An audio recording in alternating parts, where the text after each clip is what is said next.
जय श्री कृष्णा। आइए सुनते हैं पथवारी माता की कथा। इस कथा को शीतला अष्टमी के दिन सुनने मात्र से जीवन की सारी परेशानियों से निजात मिलती है। प्राचीन समय की बात है कि किसी गांव में एक बुढ़िया रहती थी। उसके 4 बेटे थे।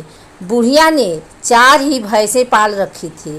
कार्तिक का महीना आने पर बुढ़िया ने अपनी चारों बहुओं को बुलाया और कहा कि मैं तो कार्तिका नहाने जा रही हूँ, तुम चारों एक एक भैंस रख लो, मैं 1 महीने में वापस आऊँगी। चारों बहुओं में से सबसे छोटी बहू बुढ़िया की लाडली थी। बुढ़िया ने जाते जाते यह भी कहा कि मैं 1 महीने में जब वापस आऊँगी तो देखूँगी कि किसने सबसे ज़्यादा घी जोड़ा है। बुढ़िया की बातें सुन तीनों बड़ी बहुओं ने सोचा कि यही समय है बुढ़िया को बताने का कि छोटी को कुछ नहीं आता है। वह दही बिलौना नहीं जानती थी और ना ही उसे पता था कि घी कैसे बनाते हैं।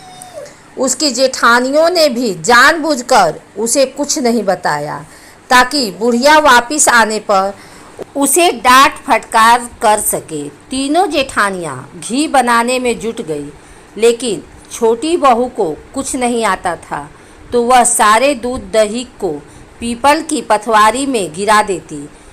मन से यह भोली थी। महीना पूरा होने पर तीनों जेठानियों ने एक एक डिब्बा घी का भर कर रख लिया। छोटी बहू ने जरा सा भी घी नहीं निकाला था। वह तो सारा दूध दही पीपल की पथवारी पर गिरा आती थी। बुढ़िया के आने की खबर वह पथवारी माता से कहती है कि मैं क्या करूं, मैंने तो सारा दूध दही यहाँ गिरा दिया है। अब मेरी सासू माँ आकर घी के बारे में पूछेंगी तो मैं क्या जवाब दूंगी।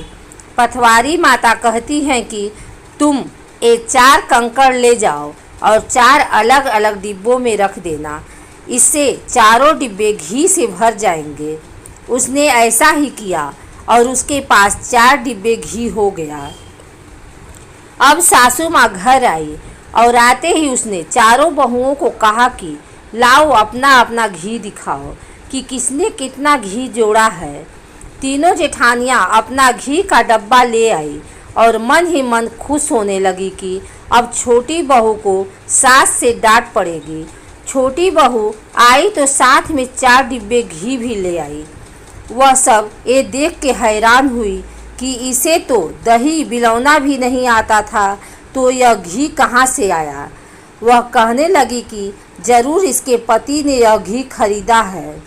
इस पर छोटी बहू ने कहा कि मुझे तो कुछ नहीं आता था और ना ही मुझे किसी ने बताया कि किस तरह से दही बिलोकर घी बनाया जाता है। मैं तो सारा दूध पीपल में सींच देती थी और दही पथवारी पर चढ़ा देती थी। यह तो पथवारी माता की कृपा का प्रभाव है।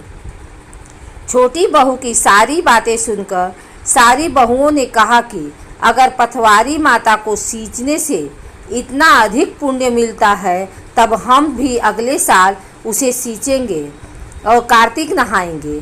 हे पथवारी माता, जैसे आपने छोटी बहू की सुनी वैसे ही आप सभी की सुनना।